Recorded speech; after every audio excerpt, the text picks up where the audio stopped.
Hi. Hello! Hi, everyone. Welcome to Just Chatting. Except this time, we're getting ready. We're getting ready for our brand new 40K with Democracy show. That's going to be next week, Wednesday time slot. And, you guys voted, and you got us our armies.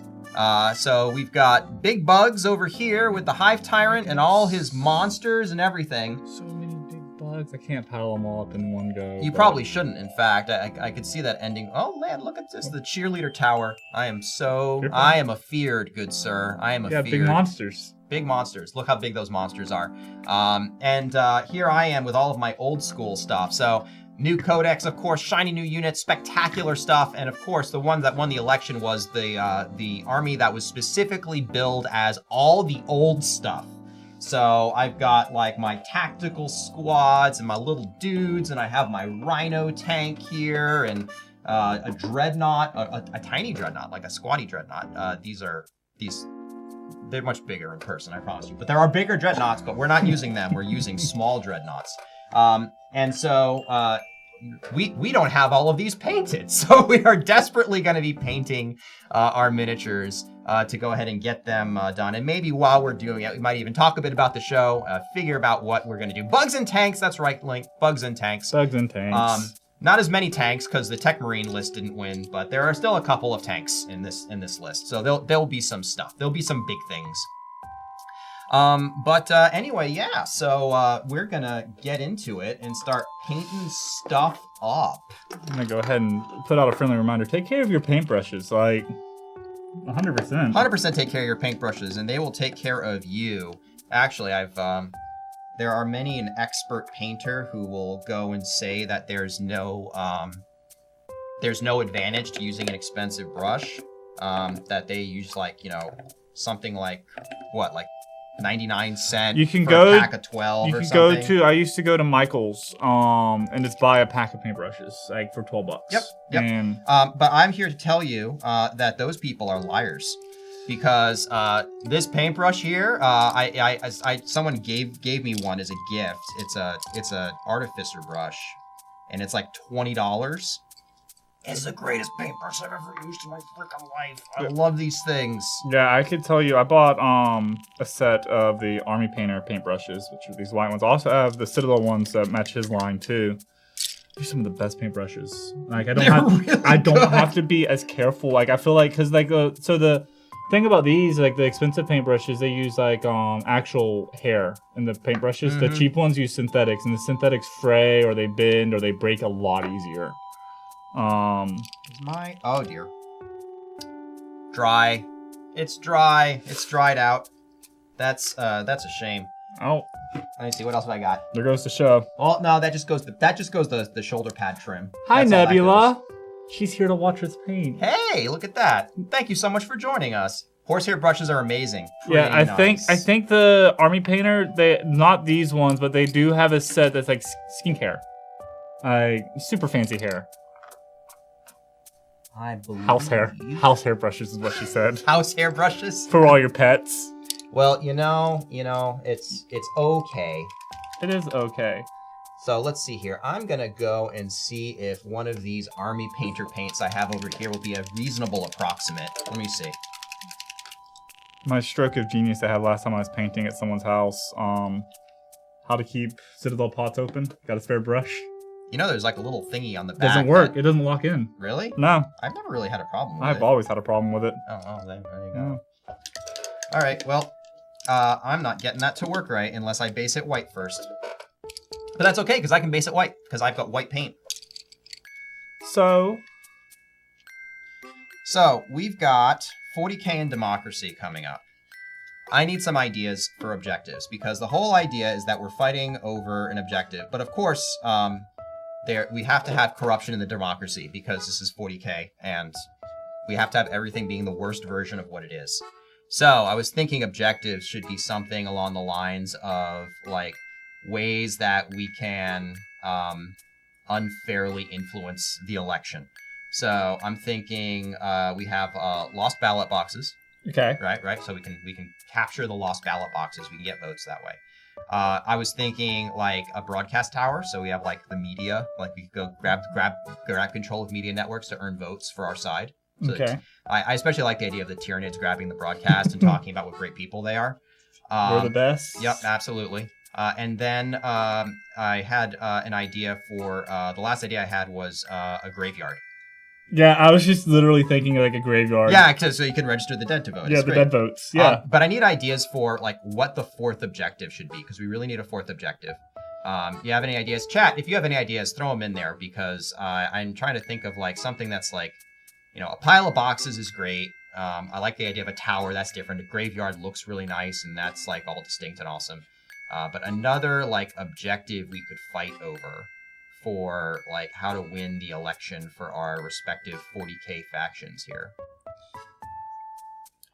Because need to make it funny. Just make it the post office, man. The post office? Yeah, all the mail-in votes. The mail-in votes. Yeah. But I already have lost ballot boxes. Do you think that that's not going to be... I guess that could kind of still work, the post office. I mean... The 40k post office. 40k post office. You think our postal system is terrible. I mean, technically, the 40k post office is pretty impressive, because it's basically a bunch of astropaths. That's fair. There was, like, literally... What was it? It was a 40k story where, like... they get the astropaths mad at them, and so basically the headmaster of the astropath choir slanders them. Radio tower, newspaper building. Newspaper building, radio tower. Radio tower, we already have the broadcast tower for the media, so probably not that, but maybe the newspaper building. The Daily Planet or something. The Daily Planet. Who's going to be running the Marines? Who's running the Tyranids? Well, I'm running the Marines over here, and my good friend Colby is running the Tyranids, and the reason we picked that is because those are the armies we own. However, an interesting idea that would be that we randomize it, or we wind up playing with like someone else, like we randomize who gets to play the army. That could always be something. That could always be something. No, I have God, I don't know how long Nick's been collecting Warhammer, but I've been collecting them since I think 2010. 2005 for me. Yeah, which my collection started off with my buddy. He had to give up his little Tyranid collection. We both loved Tyranids, and it's like, well, I'd rather them go to someone I like. So he just handed me this small little collection of bugs, and it's just grown ever since. Because, there's a saying, is more is more. I mean, I'm down with tautologies, absolutely. Yeah. My first experience with 40k, actually, I borrowed my friend's Necrons. And he was more of a Tyranid player, so he had a lot of Nids, and I borrowed his Necrons, and I got my face stomped, but I had a really good time. One of the things some people do, actually, like if you go on to like actual, I guess, professional mini painters websites or watch the videos, they'll use like makeup brushes that you use to like apply, I guess, foundation. I don't know makeup. I'm sorry. But they'll use them for like pigments, because not everything is like a wet paint. It'll just be like a dry pigment, and they'll use it to brush over and give it a dusting, and it works really, really well, and it's really, really beautiful results out of it. Like, people who do this will use almost anything to paint with. That's a cool idea, because basically that's like if you're applying foundation or blush or something, that's just pigment application. That's what makeup powder is. It's just pigment application. So it makes sense that it would work well for that. Yeah. That's so cool. I never even thought about that. I mean, that's what dry brushes are, basically. You can buy those really expensive dry brush kits. They're just makeup brushes, just on a smaller scale. I even have one at home. I don't have any pigments. I was going to get pigments, but I got a little cheap brush from Publix. That's a cool idea. Yeah, no, that's not a bad one. It's really fun to like watch people's techniques and the things they do. Because some people are wild with what they do. It's been a minute since I've seen anything new. My favorite, whenever I see like the thing is object source lighting. If I see good object source lighting, it's absolutely jaw-dropping. That's where you paint a part of your miniature is giving off light, and so you paint the glow and the reflection of that light on surrounding parts of the miniature. And when it's done right, it is absolutely gorgeous. There's one I have to show you after the stream. I can post it in the Discord of one that just entered the Golden Demon tournament or whatever it is at Adepticon. and they painted it's a vampire standing at the end of one hall and the vampire hunters at the other hall. It's using Warhammer fantasy models, and they painted there's a window that's off scene casting light onto the vampire. They painted that, and then they painted her cast shadows, and they did it so well, and the colors are so sharp and vibrant, and they look perfect.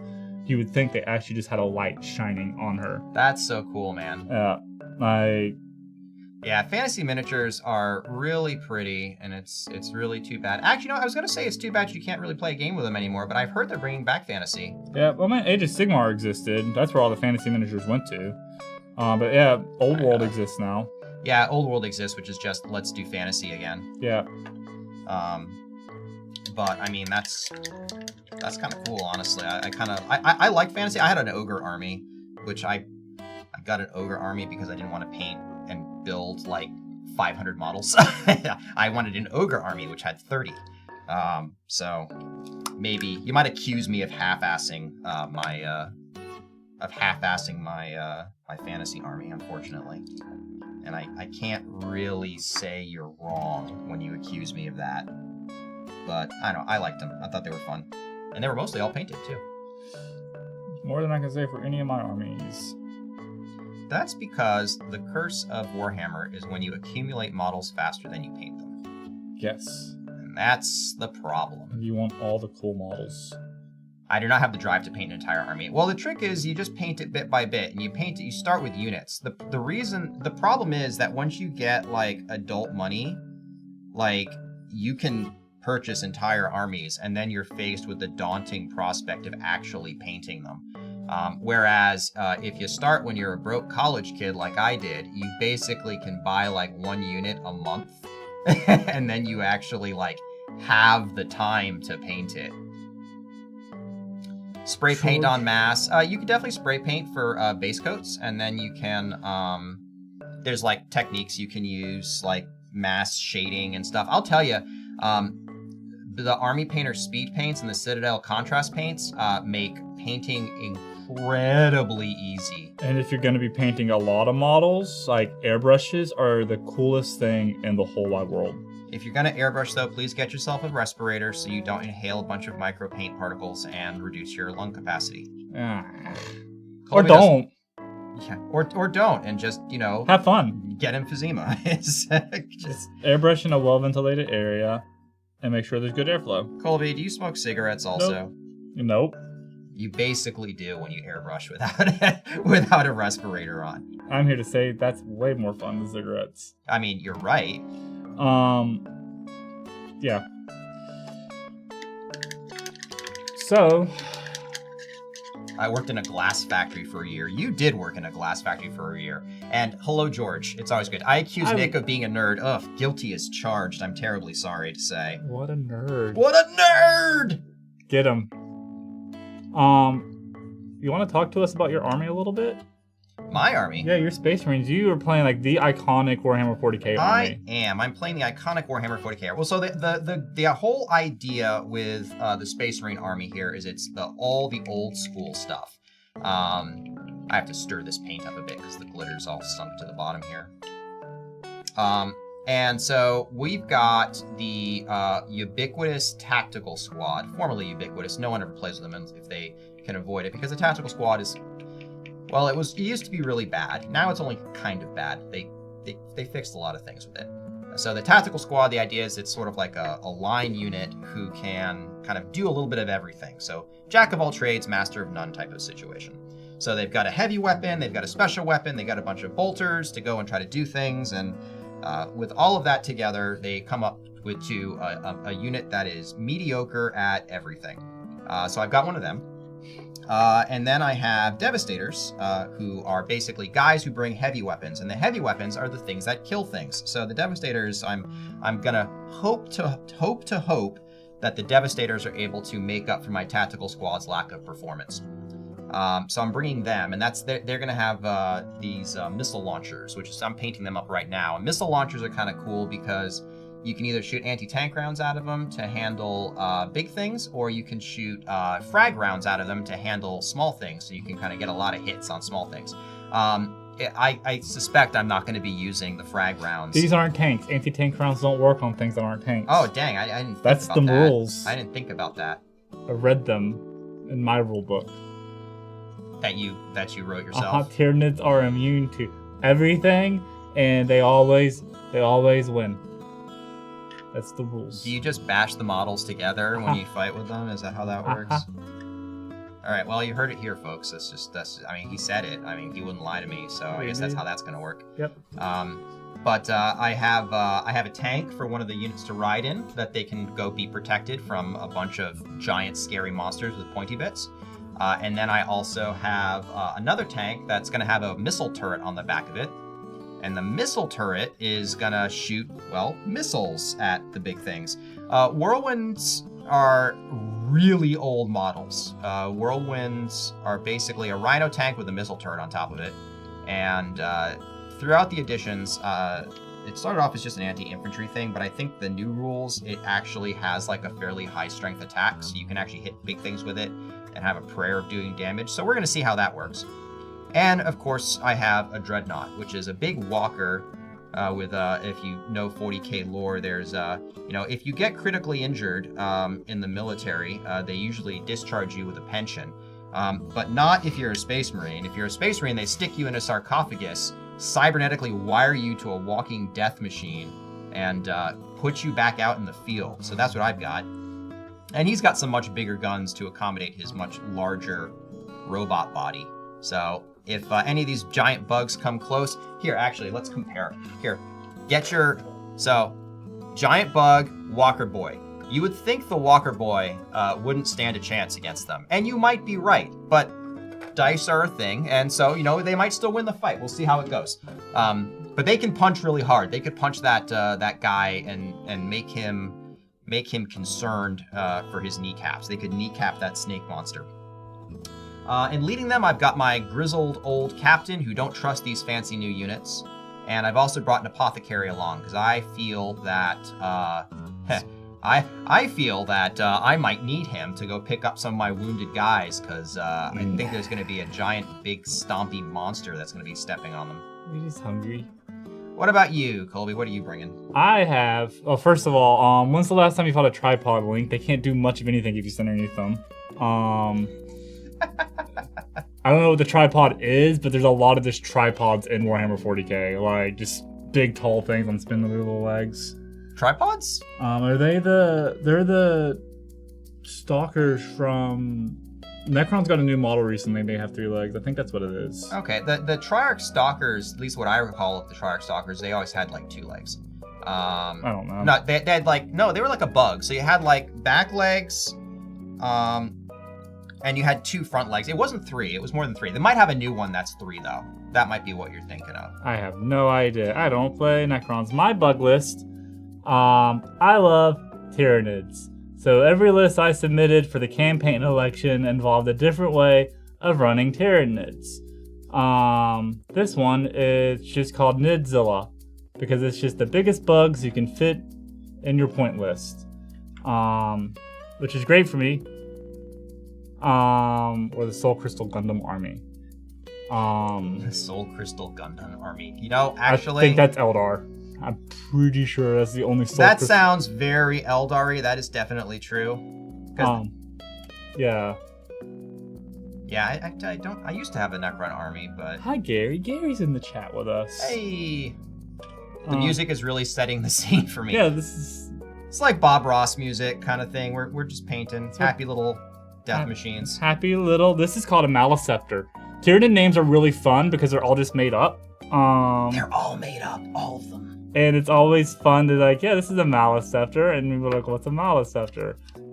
This guy is a big brain guy. You can't see it from the camera, but he has 6 little brains exposed, 3 on either side. He walks around, and he sends out tendrils of psychic energy and just pops people's heads. He pops their brains. He thinks at you. He thinks really, really hard. And he thinks he's doing a really good job, and we're not going to tell him otherwise. You know what? Yeah, he'd make your head explode. They used to be really, really bad, and now they're pretty okay. So, we'll see. I've always liked them thematically because they don't have eyes. Like a lot of the Tyranid design the big brain boys tend to not have eyes or have very small eyes because any type of weak point on the species needs to be getting rid of. Well, I always liked it because, like, if they're psychic, right, you should be able to sense your surroundings without Well, needing to see it. Like, the hive mind for the Tyranids is like a gestalt collection of all the instincts from all the surrounding bugs. So they'll see through, like, the Hive Tyrant's eyes. Yeah, like, I like that. Yeah, it's really cool. So, like, they don't really need eyes, which is neat.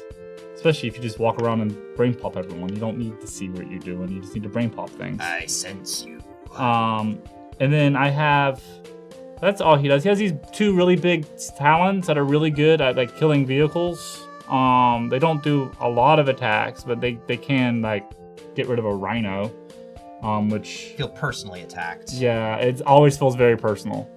I have right here, I can pick them up and show you guys one at a time, because I don't have a lot to show.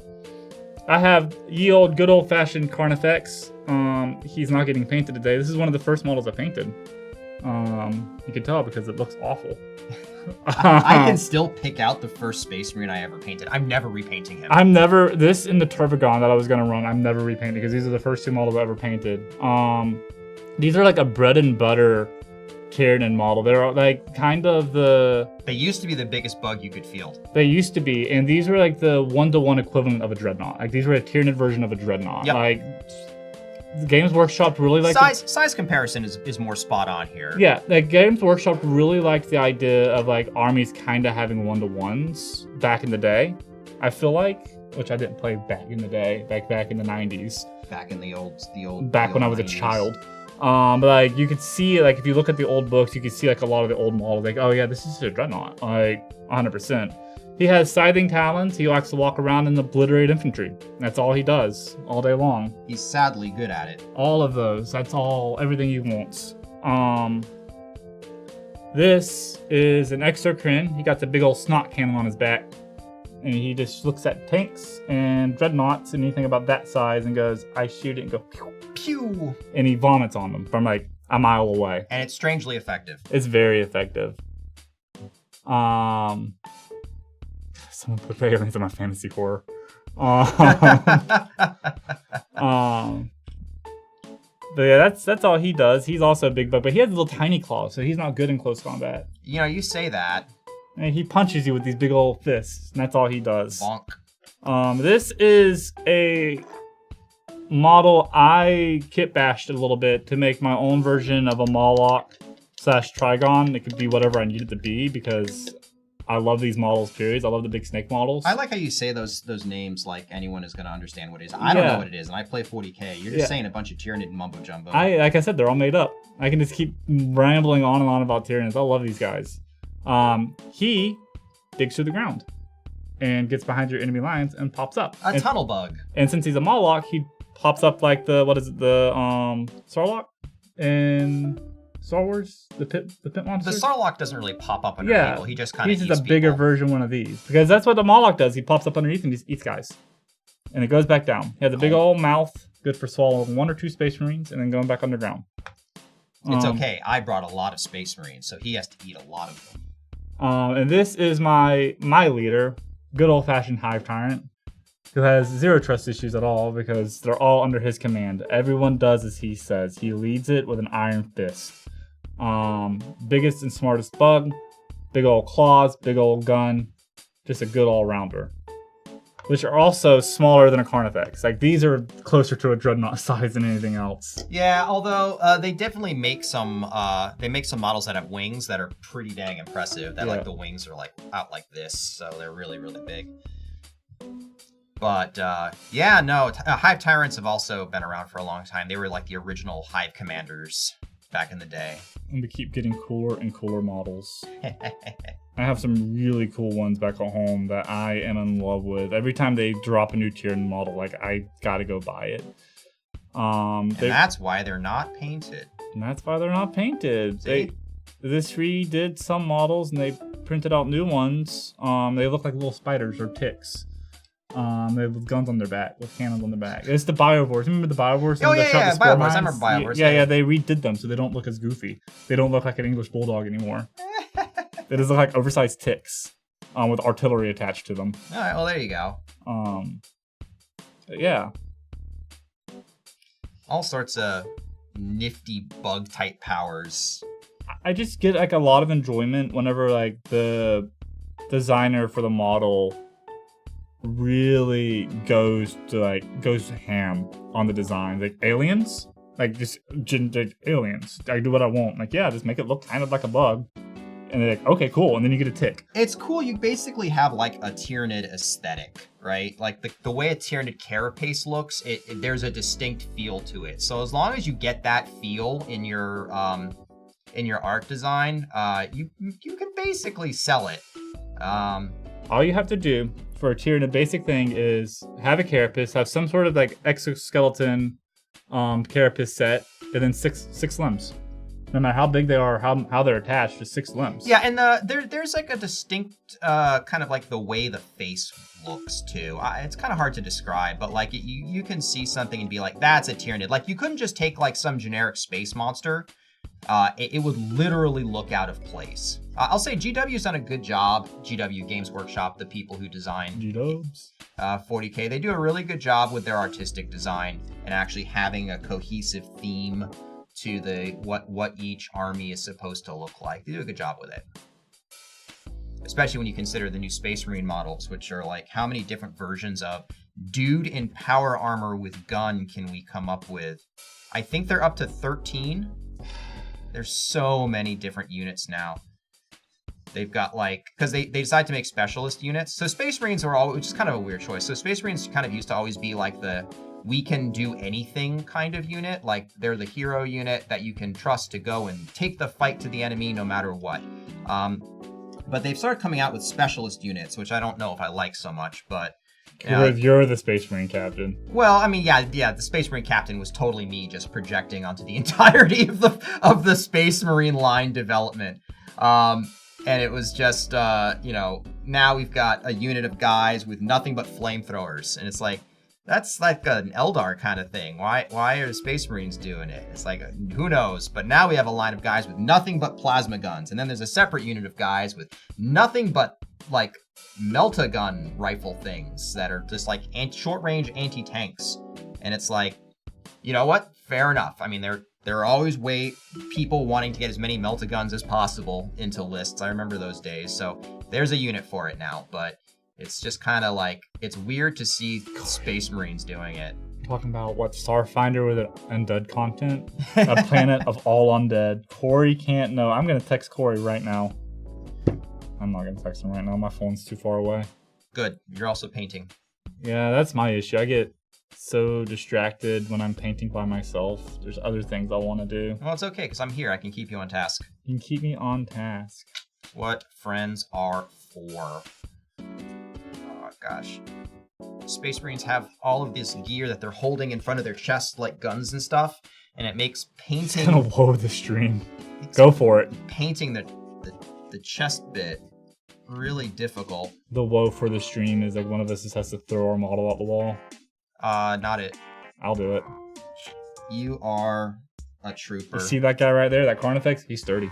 Is he now? Yeah, he's very sturdy. Okay, I believe you. He'll shatter, but you know what? We don't tell him otherwise. Do you know what the word sturdy means? I'm just curious. I'm saying it so he believes that he's sturdy. So you're lying to him. Yes. Man. Make a terrible parent. Yeah. You can do it! Flonk. Just don't tell them that they're hurt and they won't know. I mean, yeah, well, that's fair enough. Glue right? can fix it. Glue can fix it. I can fix him. It's like with Legos, they just kind of and then you just put they them make back together again. This is the sound my Tyranids make when you kill them. What's the sound again? It's canon now. That's what Tyranids sound like. Listen, Nick's models are full of calories. I can't eat them. You burn more calories than you get because you have to open the can first, and it's really hard to open the can. You just eat the can. Role-playing game, click that. Isolate the audio. It's kind of, what is it? It's part purring creature, part Jetsons car. Is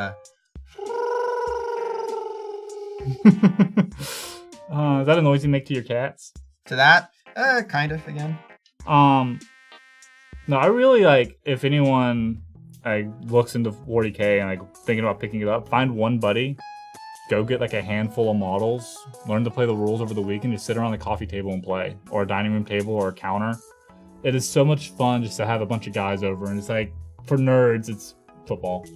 Like, we're not here to play 40K. We're here to hang out and like push models around the table. I mean, honestly, it's a game of toy soldiers. Yeah, like at the end of the day, like we talk about like every time I play, we end up talking about like, oh yeah, here's this cool bit of lore that we just read, or like here's something cool that we did in our last game, or hey, by the way, here's something that's happening in our real life. Like, well, the best part, of course, of any 40K game is the after action, where you sit around and muse about how the game went and where the game changed and what pivoted to create things the way they did.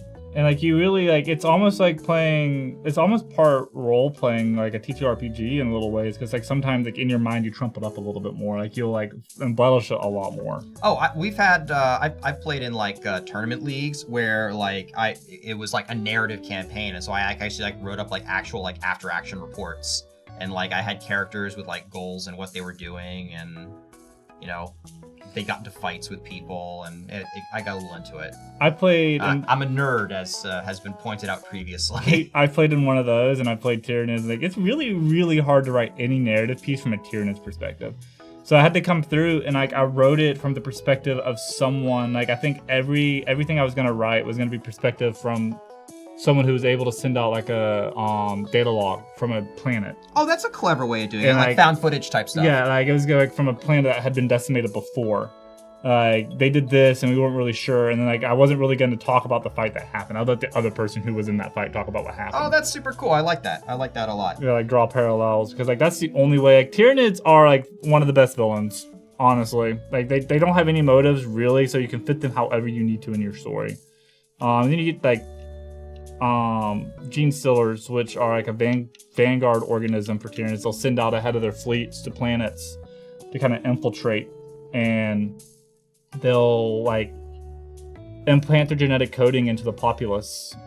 And so the new populace that comes out, the children that come out, are gene stealers, but kind of like a hybrid, and they can blend into society, but they have like this psychic pull towards the Hive fleet. Yeah, it's a really cool concept, because it's an insidiousness that takes place over generations.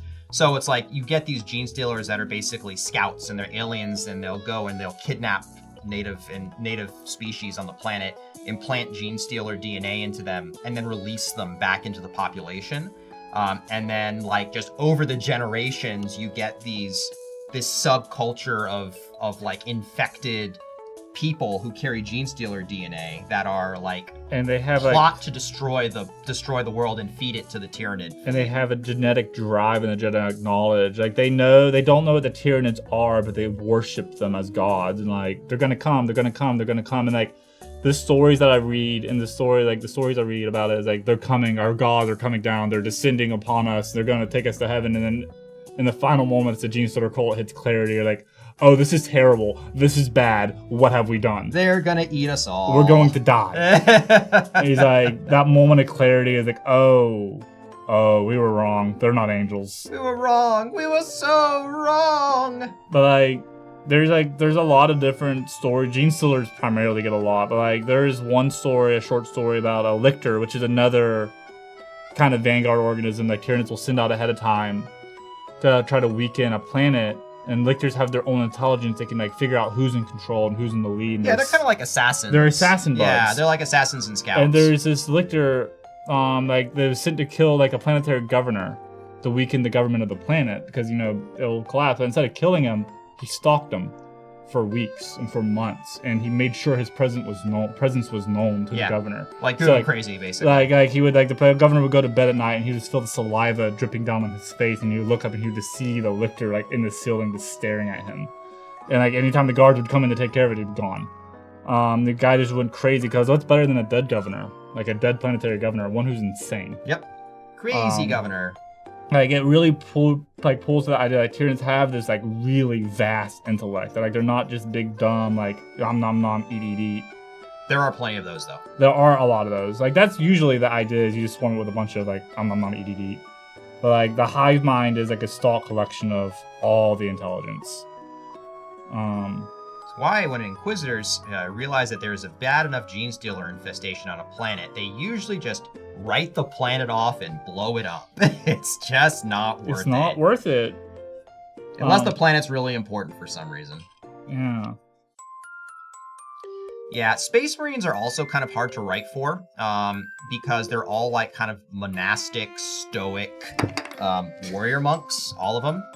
And so, like, trying to, like, come up with any kind of, like, character to go along with them that's beyond, like, just stoic violence is always a bit tricky. Actually, in that narrative campaign, I actually was playing Tau at the time, and the Tau, too, are kind of like, they're basically kind of like alien, what would you call them? They're like, people like to call them space communists, but they're not really. They have a caste system, so they're sort of like... They're very much so like an actual like empire. Yeah. How they work, because they'll go through and they'll subjugate planets. They won't, like, humanity hates Xenos. Like, unless you're useful to them, they'll get rid of you. 100%. They don't. Even if you're useful to them and they keep you around, that's also heresy, by the way. Yeah. Well, it's like there's certain ones like the orangutan people that they keep. Yeah. Inquisitors keep them. But like Tau will go to planets and say, "Hey, we'll make you a deal. You either join us, or we either conquer you, and then we also will chemically castrate your entire species. Like you will not exist anymore."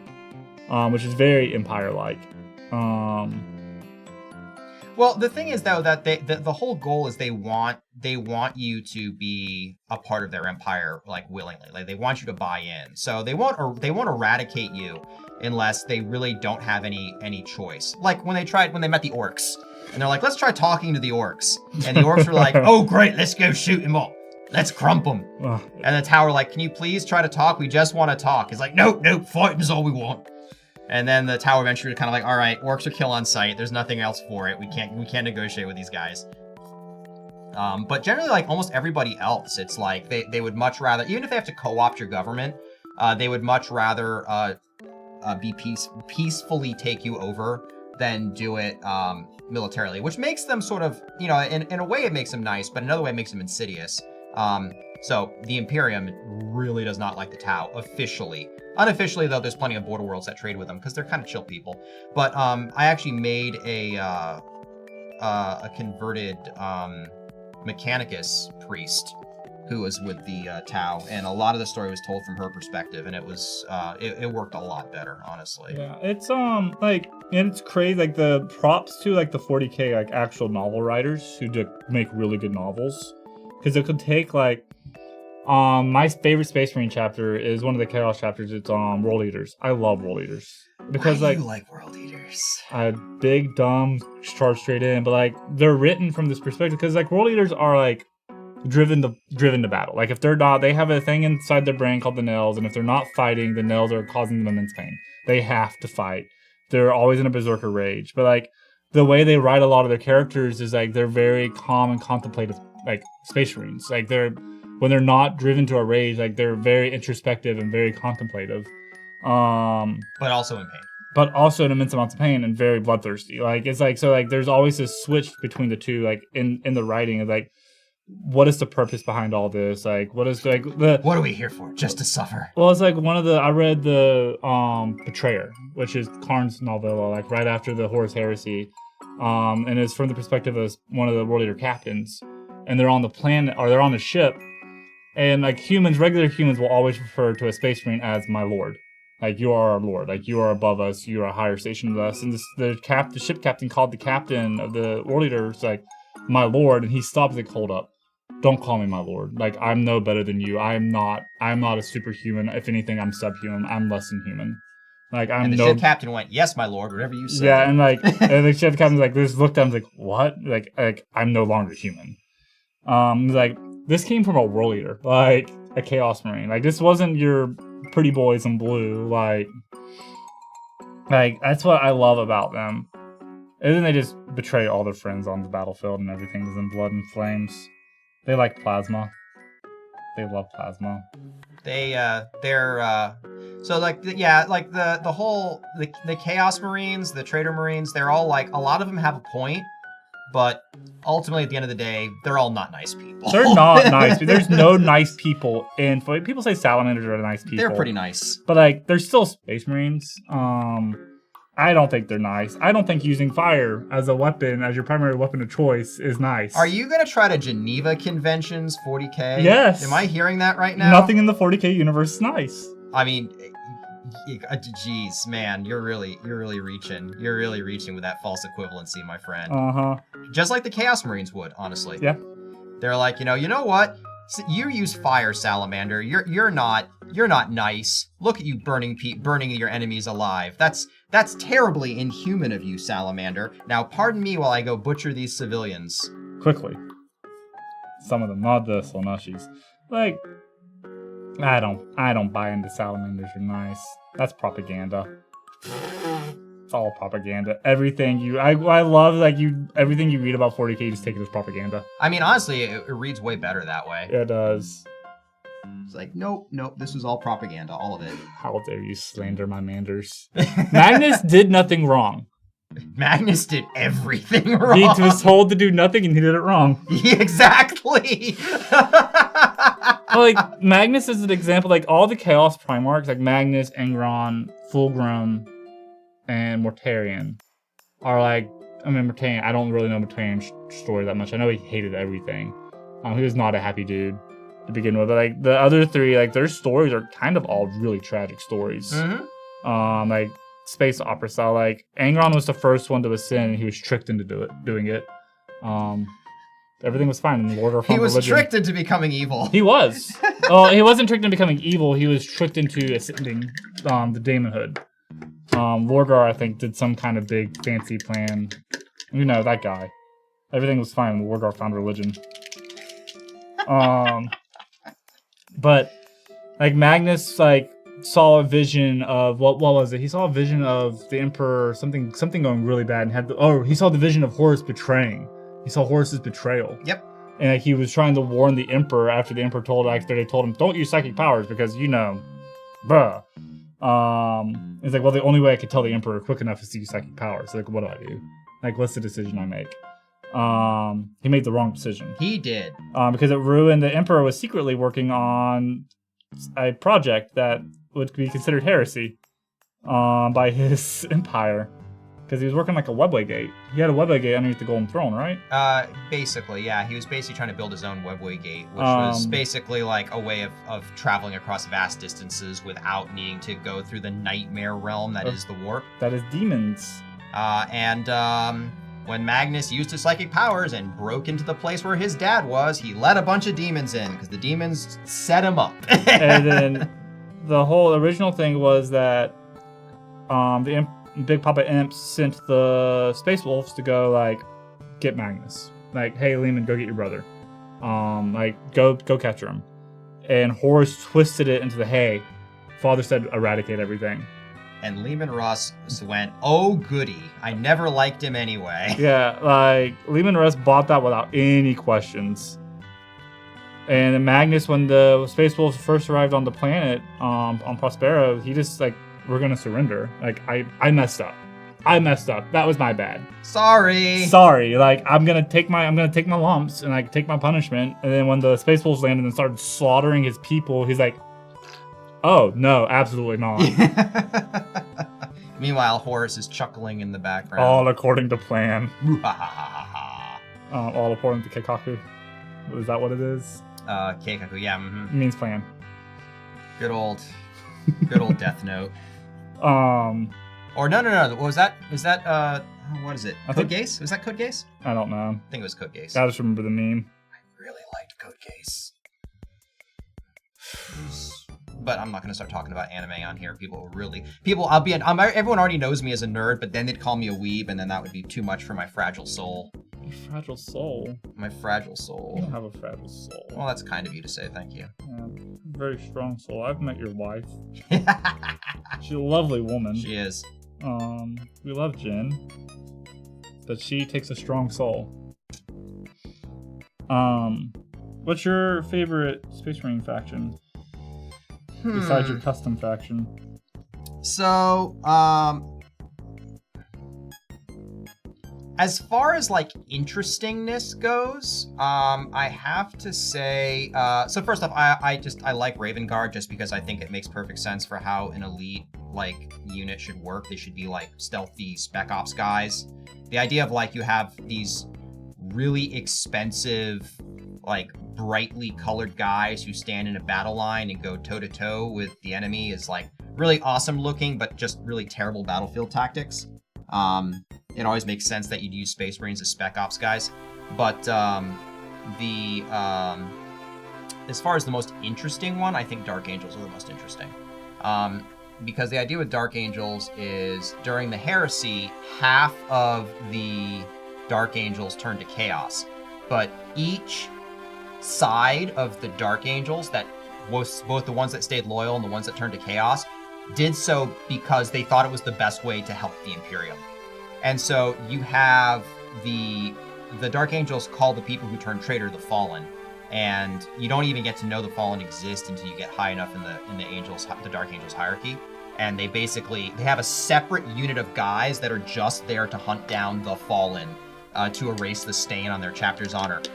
But like the leader of the Fallen is this guy named Cyrus, and he's literally got both allegiances. So you can field him in an Imperium army and you can field him in a Chaos army. And he basically is showing up through some inscrutable means to help this side because he in his mind, he's loyal.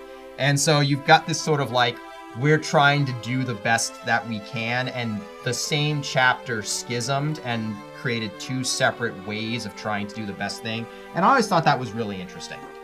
I liked the idea of like, oh crap, what are we doing here? Because like the idea that Magnus did nothing wrong, or that like the Chaos Marines originally had a point. Like they had valid grievances, but they went insane with them and wound up usually actually at their own detriment. It's not even that they didn't even help the Imperium or that they've decided to try to destroy the Imperium. It's that their own weaknesses of character ate them away and destroyed them, and whatever ideals they once had are entirely meaningless now. But the Dark Angels never really got entirely, even the Chaos ones never got really co-opted by the Chaos Gods. They're still they're still not nice people, don't get me wrong, because that whole problem is still a thing, but they also...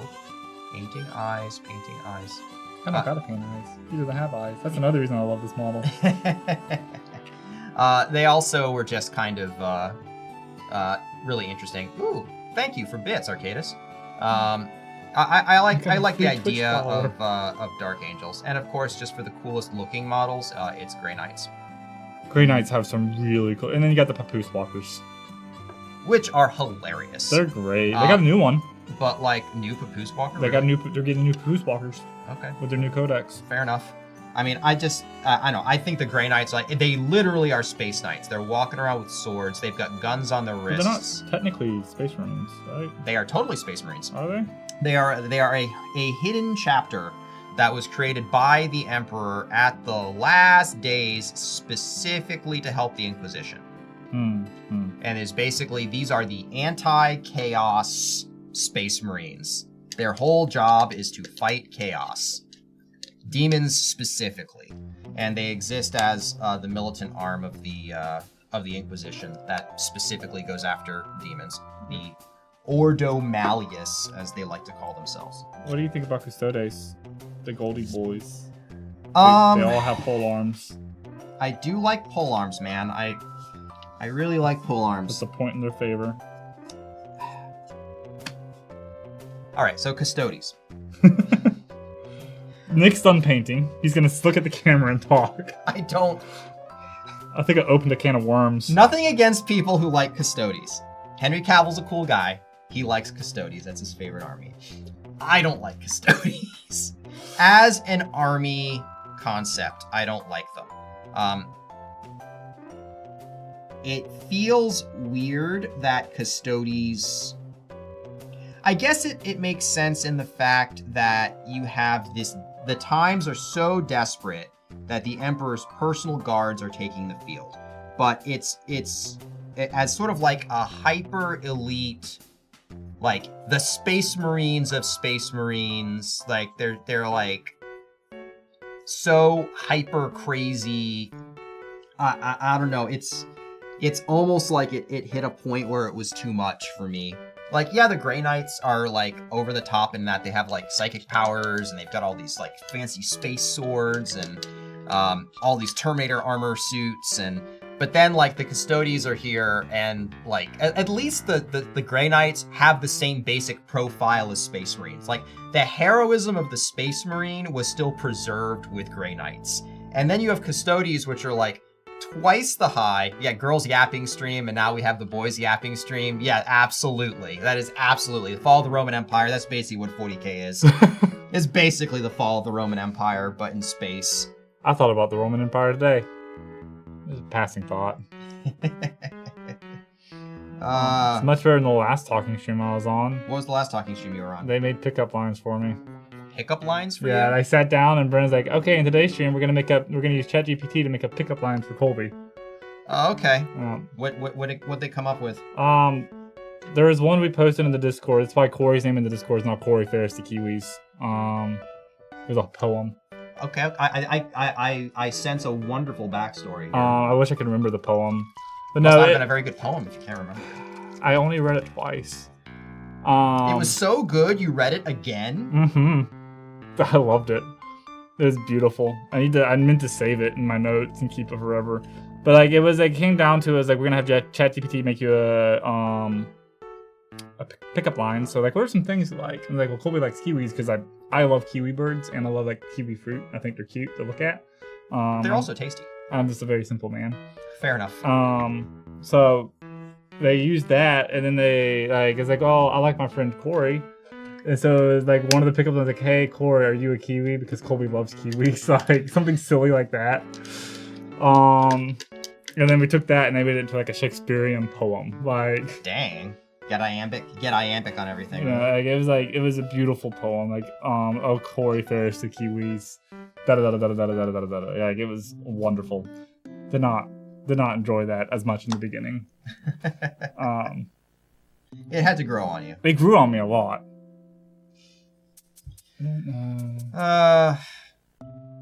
Yeah, but anyway, that's Custodies are a little bit too silly for me. I don't. They never really jived with me. Bryn says it was excellent. I'm glad one of us enjoyed it. Spherical fuzzy things at the grocery store. I've been learning a lot about kiwis the past couple weeks too. Oh, like really? The birds. You've done the birds. Okay. Like, again, like I can never tell if you're talking about the birds, the fruit, or New Zealanders. I'll call the fruit kiwi fruit generally because that's how it's coded in our system. It's just coded kiwi fruit. I see. I don't know why they like differentiated, but like I didn't know kiwi like bird eggs are like the same size as the emu egg. What? Kiwi birds are about this big, right? They're like a chicken. Yeah. Their eggs are the same size as the emu's egg because emu eggs are like this big, aren't they? Yeah. The poor kiwi. Yep. How does that work? So the female kiwi only has generally one egg per clutch. I would hope. Sometimes two. But she'll have the eggs inside of her. She'll develop the eggs over like 30 days inside of her. Uh-huh. And then when she pops it out, the male kiwi will incubate it for like 75 to 90 days. Why? Because the female kiwi is in the hospital? Yeah. But when Go to kiwi hospital. When the chick comes out of the egg, like the yolk percentage inside the egg. When the chick comes out of that egg, it's probably ready for a driver's license. It is. It's highly developed. Yeah, I should hope. It's a huge survival instinct for kiwis. If you're gonna have a small clutch, like your chicks need to come out and be big enough to survive. Yep. Mm-hmm. But yeah, no, it's like 20% of their body is how big their eggs are. Like you have like a chicken egg like that big, and you see the kiwi eggs like this big, like 85% of its yolk. God. Yeah. I was like, those poor birds. Those poor birds is right. Goodness gracious. You get a lot of Australian wildlife. When they lay the egg, they become flat. That makes perfect sense. Oh, you're the first one to spill paint on yourself. I didn't. I closed the paint pot. Oh, okay. But it's all over the brush. Not even the brush I used. Oh, this is the brush I used, yeah. Okay. Well, anyway. kiwis are cool and awesome, and I have no respect for people who hate kiwi birds. Who hates kiwi birds? I don't know. I just don't have respect for them, whoever they are. I mean, I wouldn't either. Kiwis are kind of cool. I mean, they're cute looking at the very least. Little dumb birds. Yep. Warhammer 40k. A spectacular game of toy soldiering. And a lot of war. Well, I mean, it's kind of their whole shtick. So it is their whole shtick. I mean, it's like I've read 2 books. I've read 2 40k books. I've read Betrayer, which is Karn the Betrayer's story after the Horus Heresy. The painting's going great. I have a bug with a lot of purple on it. And I'm about to put So I have 4 Marines that used to be just entirely spray painted black, and now they have bits and bobs painted on them, which you can't really see. You have to take my word for it. But I am making progress, and now I'm trying to freehand a chapter symbol onto this guy, and we'll see how that comes out.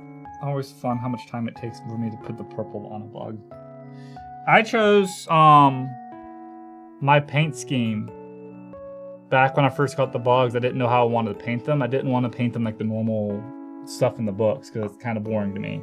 And also, I was really not confident in my ability to paint them to look that way, and I'm a perfectionist. So like, I might as well just do my own scheme and be happy with it. So I bought a set of dice. Warhammer 40k nerds are funny because a lot of us like to buy dice that kind of match our armies a little bit. Yep. We do that. I bought dice and matched my army to the dice. That's one way to do it. Princess, who's going to win and why? Who's going to win and why? That's an excellent question. I'm going to win. I think Colby might also win because So there's a new edition of 40k we're going to be playing called 10th edition. I've never played it before. And they changed a lot of things like how tanks work, and including tank-like things like these big bugs over here. And I don't know if I have enough anti-tank to take the bugs out. It's doing me a heckin' concern. It also used to be that you could walk up to a tank and like punch it if you had the right gear, and that appears to be less effective now. So because that is the case, my backup of have your Space Marine hero punch the big thing to death may not be as effective as it used to be for me. So expect us during the game to be going, oh, I really thought that would work. Or, well, expecting me to do that. Colby, you played any 10th edition? Yeah, played like 3 games. Oh, well, Colby has 3 more games under his belt than I do. Yeah. It's easy. It'll be fine. Honestly, like reading the rules, it looks like God, they made the rules so much nicer than they did for 9th edition, in my opinion. The rules are very, very simple. It's a lot more straightforward. Oh, I have an idea for you. And if anyone in chat has anything that they want to talk about either for this. So, the game of 40k is played over phases and turns. Do you think it would be useful to have like a card on the board, on the table, that would say like what phase it is and whose turn it is? Just kind of for easy reference for anyone looking? I think so, yeah. Okay. Yeah. If that way you guys can be looking at it, who you can kind of tell, like, they're in the middle of their shooting phase, and it's Colby's turn, which is why there's bioplasma flying all over the place. It's really... But I think also what you're forgetting is that I have the old school captain who is grizzled and has fought many a campaign, so he could very well have his old age and treachery beat out your bugs, who are probably none of which are older than like 2 months. They're the new kids on the block, dude. They're like the upstart politician running for president. Yep, absolutely. Like they're the guy, who is this? Like, you see them on the ballot, like, who? Yeah, you see him on the ballot. Although the funny thing is, as I get older, those no names on the ballot, they are the same people over and over again. Yeah. No, it's... I have an army that's very, very easy to play, but the problem is, like, once he starts folding my monsters down, like, the army's gonna collapse. I have a total of, like, 6 models I'm bringing. You take 1 monster out, that's a 6th of my force. I will try to kill that monster, then. Yeah, which, hey, Carnifex is a good target. They're the weakest one out of the bunch. Well, then, if I kill that one, it damages you the least. I should kill your strongest monster first. That's going to be one of these 2, I think. Probably this one. Whichever one looks scarier, I'm going to shoot that one. They're all scary. They're scary. Yeah, but like scarier, right? I don't think this is the right shade of pink. I don't think that's what I'd say. It's bright. Oh, it is the wrong shade of pink. Yeah, it is. It is the wrong shade of pink. Yeah. No, I'm trying to put a positive spin on it. It is absolutely the wrong shade of pink. Maybe this one. It's in First Children. See, here I am, Gavin. I'm not paying attention to my pinks. That's the funny thing about acrylic paints is that if you make a mistake with them, it's really easy because you just paint over it. It's not like watercolors. You know what happens if you make a mistake with watercolors? You change your painting because you can't really fix it. Because watercolors are all transparent. Yeah.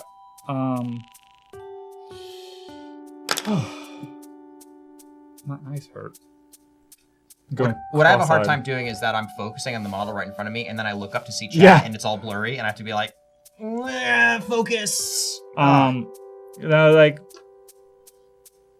It's gonna be. I think it's gonna be very interesting to stream a 40K game, and I think the game itself is gonna be interesting because it is a small game. So like it's only 1,000 points. You feel losses a lot quicker. Yeah, and that should be good, and also. Well, the funny thing is my experience with 40K has always been that even if you're, even in, like, games where it's, like, it's not, like, happens, like, super quick, like, 40K games, at least in older editions, were absolutely lethal. Like, you'd have, like, your enemy, if you were in shooting range of your enemy's army, like, just take off, like, whole units off the board, because the game got really lethal really fast. Like, usually the games were decided really early. I'm hoping that they fix that to at least give a little bit of back and forth time so there's actually like a flow of battle. They're trying their hardest. So they updated some of the stratagems from the last edition. I don't know if you looked at them, the universal ones. I've not really. The biggest one of contempt is what they've done with Overwatch. You can use it in your enemy's movement phase, like when they just move regularly. Oh, so it's actually how Overwatch really works. Yeah, like it's like a 24-inch bubble. Like it's this big thing, but like a lot of people hate it. Because they don't like their cheese being moved. That's why they hate it. So for those of you at home, what Overwatch is you know, the actual military term Overwatch is you post up with your gun looking, or a machine gun usually is better at this, but you post up with your gun on a specific area, and if anyone crosses that area, you just light them up. Your goal is to control an area of ground. And the way that 40K used it, Overwatch, was when someone charges you, you could shoot them while they were running at you, which is similar, but technically not correct. That's technically defensive fire. But now it sounds like they finally changed it to what Overwatch is. Yes, I'm a nerd. We have discussed this. He's a nerd of many hats. But yeah, that's one of the big things to look forward to. Is like when they play an all melee army and you're playing a shooty, like they just move close to you. They don't have to charge you anymore, which is nice because like it helps with some armies that don't get charged or like they're getting prepared to charge. Like it makes it a little bit more reactive, it feels like, than what it used to be. So like there's some rule changes that's gonna make this easier. Because I'm not gonna be firing a lot of Overwatch. I don't have a lot of good units for Overwatch. I don't have a lot of good units to shoot you with. I mean, to charge you with, I guess I should say. Yeah, but like that means even if like I just move near you, you can shoot them. Because like if you have like your plasma dudes, you get dudes with plasmas or rocket launchers, and I move a Carnifex near them, even if they're not the unit he's trying to charge, you can still just shoot him with rockets. Right. Yeah. Or with a tank, which is fun. So like that's really cool. I think. No, that is pretty nifty. It's nice that they added like some extra tactical complexity there. The way that they kind of did, they kind of have stratagems now, which you are kind of like you get a certain number of points and you can spend them on stratagems. And the stratagems give you little bonuses. In some cases, they can actually be fairly significant. But you get little bonuses in how the game effects work, and one of them would be like shooting out of turn when someone comes up at you, and that represents your tactical preparedness in the course of the game with your commander, giving you orders. Some commanders can actually get extra command points because they're particularly good tacticians. That's kind of the way the game represents that. Yeah, I think my Hive Tyrants once per turn can pick a unit, and they their stratagem cost. Like if I spend the stratagem on, they cost 1 less. Like once per turn, one stratagem can cost 1 less on one unit within like 12 inches of the Hive Tyrant to show like they're taking control. Okay, all right, that's cool. So it used to be you got extra command points, but Some of now them- they're like you get a discount. Some of them are like the Hive Lord himself, or the Swarm Lord himself, which is like the bigger version of a Hive Tyrant, gives an extra command point because that shows like total battlefield domination. Okay. So stuff like that. I was talking about Tyranid paint scheme. Oh yeah, my paint scheme for Tyranids. When I was like, I bought little pink dice with little golden flips in them. I said, I'm gonna paint my Tyranids pink. A high school kid. I think that's funny.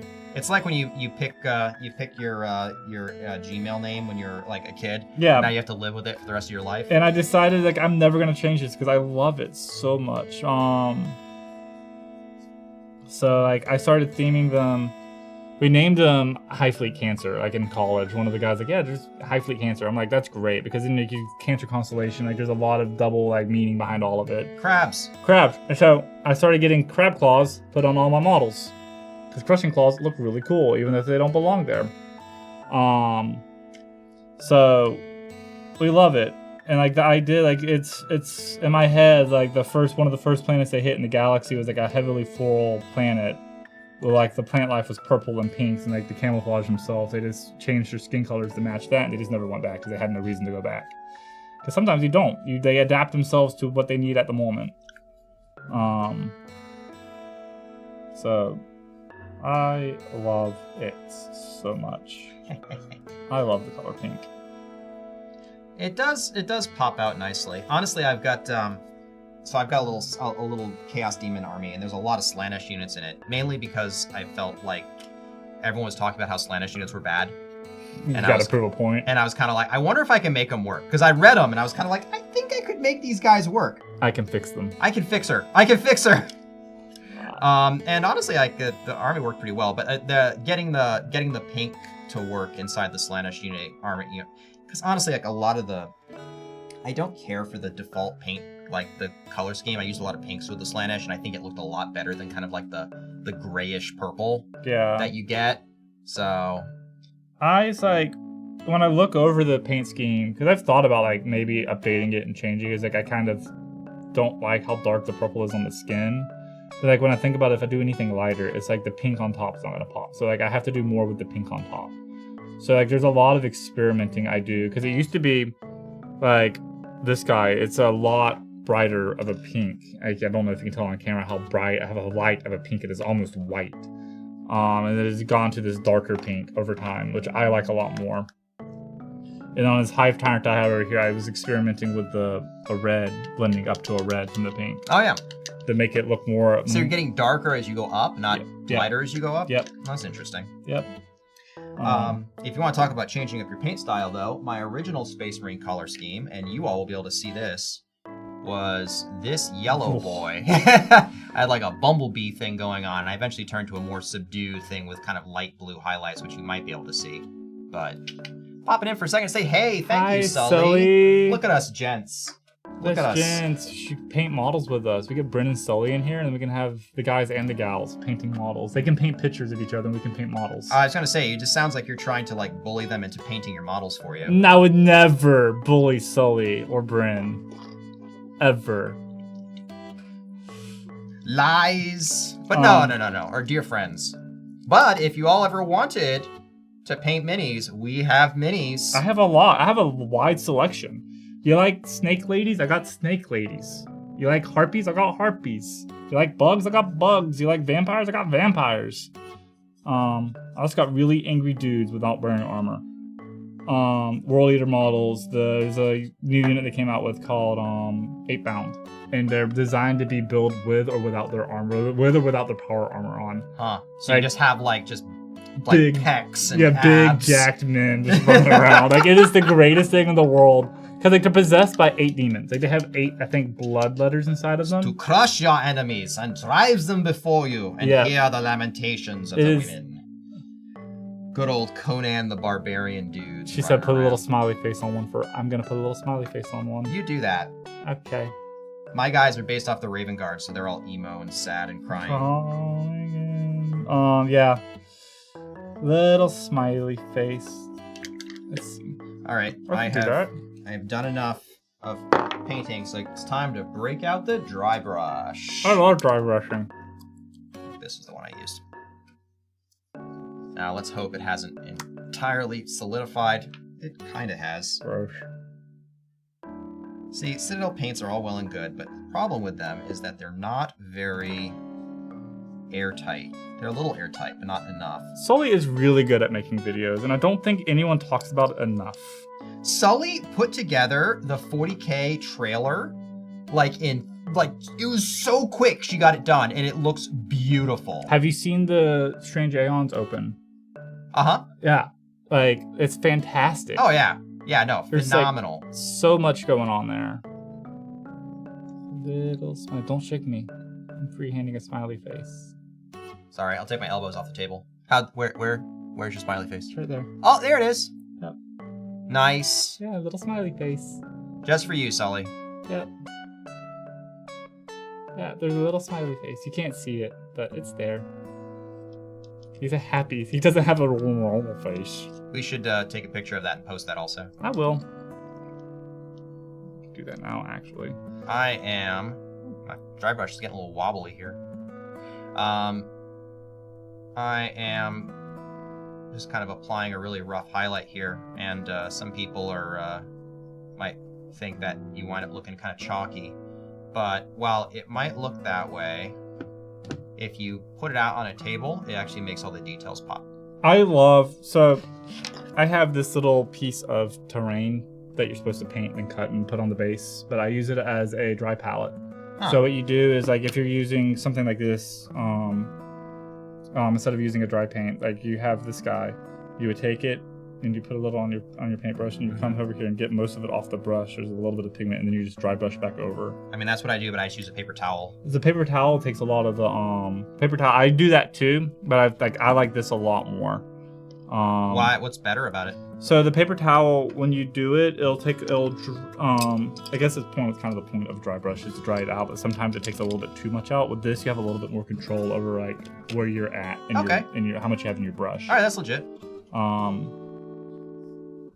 For me, I like dry brushing. Dry brushing is such a fun and cool and easy technique. It is really easy. It's the first one I ever did. And honestly, like, it's basically kind of like how contrast paints make it really easy. Dry brush makes beginners stuff so much easier. It makes detail pop out so nicely. And when you're painting, like, a whole unit of guys that are just kind of line fighters that don't really need any particular scrutiny, having a quick and easy way to just get nice detail on them is just so nice. Yeah, I always feel like me painting is taking the most amount of short. I love paint. I like painting as much as I talk about not wanting to paint. I like it when I sit down to do it. It's just sitting down and doing a part and sitting here for 4 hours and doing it for 4 hours. Like, my back hurts. So you just don't think about it for the 4 hours. You just kind of have something to distract you in the meantime. So I just come up with a bunch of, I learn a bunch of techniques to make it easier, like dry brushing.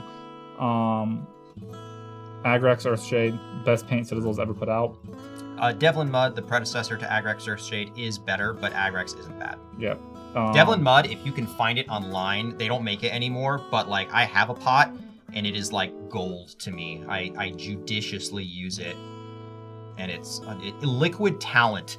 That's what it is. It's liquid talent. Isn't that what contrast paints are? I guess that's the new thing, really. Focus on subscribe. Woo! Oh boy, paint. Roxanne! We got a lot of paint. Oh boy, paint. Do we have paint for you? Let me tell you, good sir. I got pink paint. I got purple paint. I even got some green paint. There's some green in these guys. It's a very simple paint scheme. Very lovely paint scheme. And I put too much water into this, so it's way too thin. Well, just do multiple coats then. It's acrylic paint. It all dries in like 20 seconds. Another thing that makes... Explosions! Someone keep count on how many times he's dropped his models. I think that's 3. So yes, we totally can keep track of that. I haven't dropped mine once. You know, I have these painting handles here that I'm not using. Can't wait till we manage to get Andy trained up to run secrets. Yeah. Got a guy. So I can throw these 192k channel points at the secret script. Yep, it's a rule. You can't put points The show that you're on in. the show that you're on. Don't work. I meant to run the stream on my phone this entire time. That way I can get channel points. Oh yeah. Well, boo-boo on me, I guess. Womp womp. Womp womp. Secret Crew ain't getting nothing from me this week. We like to support each other and each other's shows here at UGT. We're all one big happy family of friends. You can tell the way we natter and kid each other all the time. Yeah, it's all mostly in good humor. Alrighty, well dude, look at that. I've got 4 missile launcher guys. It is. It does. I appreciate the craft. One mini took me so long. I have a miniature. It's a little bit bigger than this. It's probably about that big. It's called a Coven Throne, and it's like this floating stone staircase leading up to a padded seat, and it has 3 vampire ladies sitting on it. I've put in over like 25 hours of paint time on that model because like it's back when I'm still learning a lot of techniques, so like I'm trying a bunch of different things on it. I love the model. It's not done. Faces are really hard to paint, and like that's one of the first times I've ever painted faces. So some of them are a little goofy looking. You've gotten really good though. You've gotten a lot better than when I first saw your models starting to paint. It like I've honestly been really impressed by your progress. Like it's like part of it is conquering this fear of like I love painting big character models. I love painting big models because for one thing it's a bigger palette. The more you can do on it, and you have a lot of details on it. You have all the details of the small guy just over a bigger range. Yep. And I have this one model, it's called Marathi Kane from the Age of Sigmar line. She's like a giant snake lady with like 2 giant bat wings coming off her, and it's the best model I've ever painted. Gorgeous. It's absolutely gorgeous. Gorgeous model, and like I got really experimental with the paints. I bought like a mirror paint. Like it's supposed to, when it dries on, if it dries on like flat, if you airbrush it through or like somehow get it to dry flat, it's like a mirror, almost a mirror like finish. Oh, that's so cool. So I did that on the tip of the spear. Nice. So like the spear is like a mirror spear, and then I got this other paint. It's called Unicorn Milk. It's an acrylic based paint. What? It's an acrylic based paint. Wait. We can't leave that. It's called Unicorn Milk. No, that's ridiculous. Why is that a thing? You're gonna learn why. So that's called Unicorn Milk. It's acrylic based paint, and it's a clear coat. So clear coat goes over the regular paint and it dries clear, like matte finish, gloss finish, whatever. This makes it almost like a semi-metallic finish. So it gives like a sparkly, like glittery finish to it. That's why it's called Unicorn Milk, because the paint itself looks white. It looks like it's milk with glitter inside of it. So I still don't like that name, by the way. It's funny. So her scales, surprisingly, her scales are pink. Surprisingly, he does like pink. I love pink. So the scales have the unicorn milk over top of them, so they have like this glittered metallic finish to them. And it is one of my favorite models. That and my Angron model I painted. That Angron I'm actually the most proud of. I need to finish him. I just got lost with his sword. I got lost in the sauce. I just love it. Because when I can sit down and just paint the model and I see a lot of progress, and I'm really happy where I've gotten to as painting. You should be. You've come a really long way, I have to say. You've come a really long way. Look at this guy. Look at this guy compared to this guy. This guy's finished. Like, how much cleaner it looks. And I can make it dirty, but I realize I don't like dirty paint schemes that much. Like, there's a style of painting called grimdark, and I'm not a fan of it. Like, everything looks dark and grungy. Like, I want to see from a mile away my model's paw on the table. And there's something to be said for that, honestly. Actually, that's one of the reasons why I like the Tau, is because the Tau have a lot of clean lines. And so, like, because the idea is, like, all their stuff is new. Because they're, like, they actually, like, know how their tech works. So they built a bunch of stuff, and any battle suit you see on the field is probably a new battle suit, versus the Imperium, where it's like, this tank has been in service for 3 centuries and it looks it. But that's the aesthetic, right? It's like, if you want to go, they actually made a Tau, when they put the white Tau paint scheme, they put a bunch of battle damage on it, and I did not care for it. Oh, that tells a different story for, like, that gives it... Well, that's after the Damocles Crusade, so they had a lot of battle damage. Oh, it's like, stuff. It gives a story, because, like, the Tau are a notoriously short-lived race. Mm-hmm. Like, they're... Like, the pilots for their suits are what we would consider, like... High schoolers. High schoolers. Very anime. Like they're like very, very young, so like they survive a lot of campaigns. They might keep some of the battle damage, like some of the cosmetic battle damage on their suits. Like these are like scars of honor for us because we because it's a very like honor. I feel like it's a caste-based society, but it's also like I get a very honored-based society too out of it. Well, yeah. You're the idea with the Tau is that you're all working towards the Tau Va. It's actually the greater good. And the greater good is actually like, earning praise from the ethereal caste, which are the rulers basically, at having better served the greater good is like, that's that incredible prestige there. But I like, you get past this idea, like, I feel like one of the most intimidating things coming into the hobby is like seeing what other people are doing. That's so true. And like, you feel like you have to do it that way. And like, I could tell all the new people who get into the hobby, like, you don't have to do it that way. You don't have to have. I saw someone paint a Hive Tyrant in pastel colors, like it was a rainbow pastel, and like I wasn't a fan of it, but I liked the idea. Like I didn't like how it was executed on the model, but I really loved the idea of pastel Tyrant. And the thing is, even if I don't like it, it's not my model. It's not my model. It's like, but like the thing is, like I had a squad of Termagants. I think they got painted over now, but I had. The idea behind them, like they're fresh spawn, so like I had like a hard coat over them to make them shiny. They look like they had mucus on them. Nice. And like I would always take them with my Turvagon. That way, like they're the fresh spawn out of the Turvagon. I like that. Or like my Tyranids drop from a ship. They're new spawn, so like they don't have to be necessarily grungy and dirty. Yep. They die very quick. Surprisingly, we play a game called Set Them Down, Pick Them Up. You spend half an hour setting your army up, and you spend like 10 minutes picking them back up. I've been taken off the table turn 1. Seriously? Yeah. Oh my god. Yeah. Yeah, there's some pretty crazy lists out there. If you want to see them, you go to a tournament and then you get to meet them, and they're crazy lists you didn't even realize existed. Yeah. I like playing super casual because we just have a good goof. We try our hardest not to take like meta lists. I think me and AJ played a game. The last game I played with AJ, and I think the last game he played, I had a Tervagon and a bunch of Termagants, and he had a Demon Prince and a bunch of horrors. You just wail on each other? The Demon Prince and the Tervagon met in the middle of the battlefield and just punched each other because he couldn't That's awesome. punch the Tervagon hard enough to hurt it noticeably. Really? And, yeah, because Tervagons are tougher than like a Lehman Russ. Oh my god. They're super tough now. They're like battle tank tough. Yes, they're battle tank tough. Which is great because they don't have any type of like invuln save or anything, and like they're supposed to be a leader unit. So like they're very easy targets. But no, they sat in the middle of the battlefield just punching each other. I do recall many a time fighting Nids where the Tervagon was there, and then I like just deleted it with las cannons. Yep. So it's nice to see that they're a little bit tougher now, and also not so nice because it means I have to worry about you field. Do it. You're not fielding one right now. No, I'm not. Woo! But also, thank you, election. That's on you guys. Thank you. Woo! I escaped it. Well, it's also like it was a narrative campaign that we were part of. We were part of the same narrative campaign. We just never fought it. We fought each other once because I remember I had my big gun bug and he shot your Papoose Walker from across the table and took him off the table in one shot.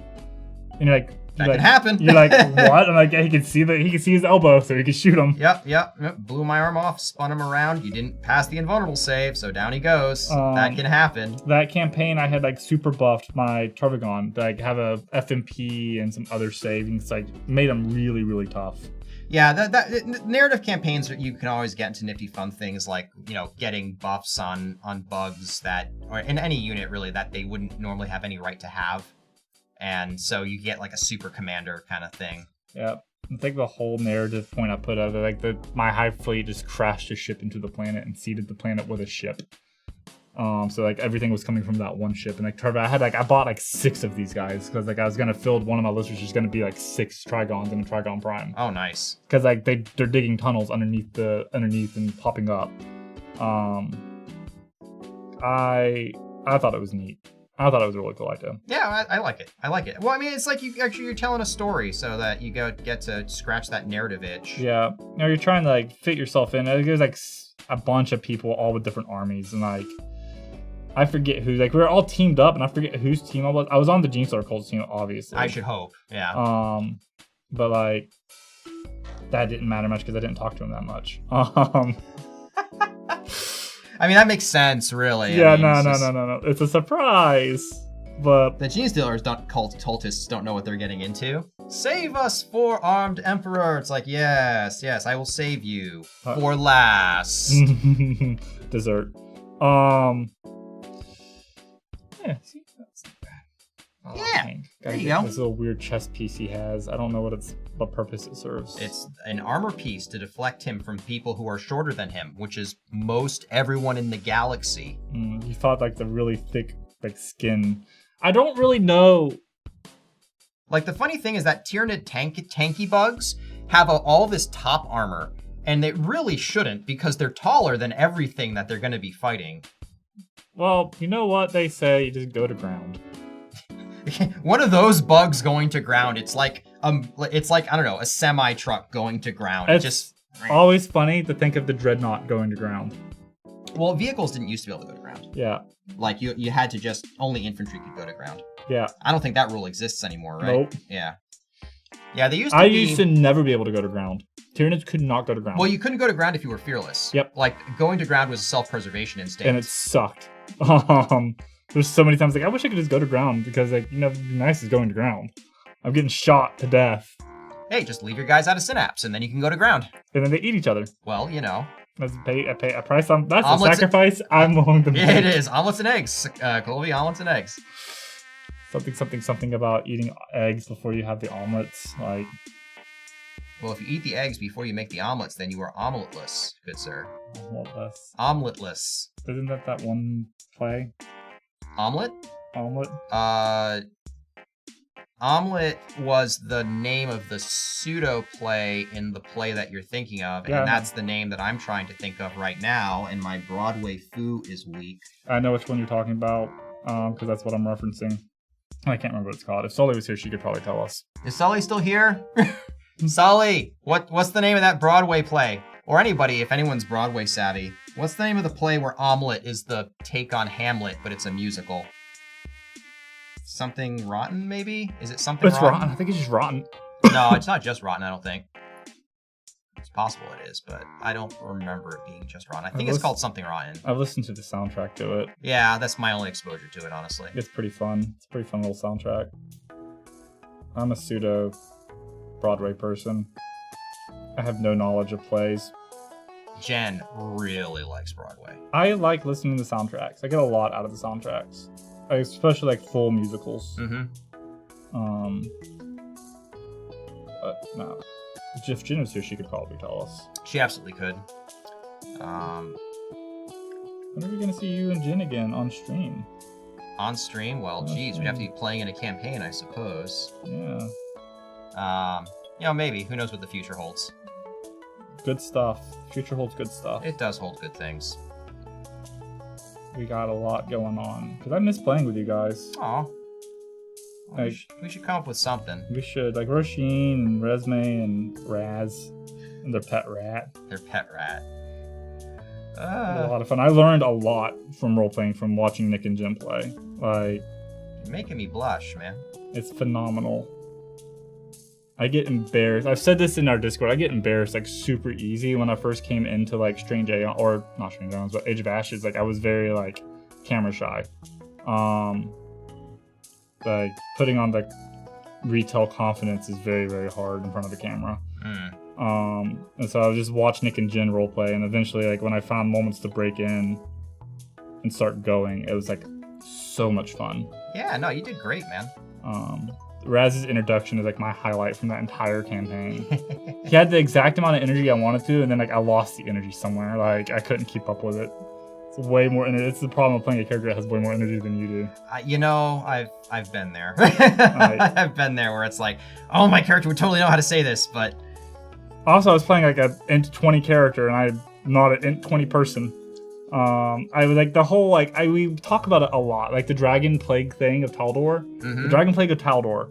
You did your research on that, man. I was impressed. The idea was like I was gonna have a bunch of different random like Pathfinder lore. So whenever I would do Inspire Courage, like I would just rattle off Pathfinder lore, And I got the Dragon Plague of Taldor, and I never got all the way through. It's like, Raz will not let this lecture end. He says it's going to keep starting from the beginning and keep trying to get through it. I love how that was basically just a little bit of character stuff that you decided to just come in out of nowhere, and it wound up being incredibly central to the plot. Yeah. That was hilarious. That was like, AJ was like, did you look anything up? I was like, no, not at all. Yep. It's like, how? I'm like, I'm good. I don't know what you mean. It kind of worked out that way. Yep.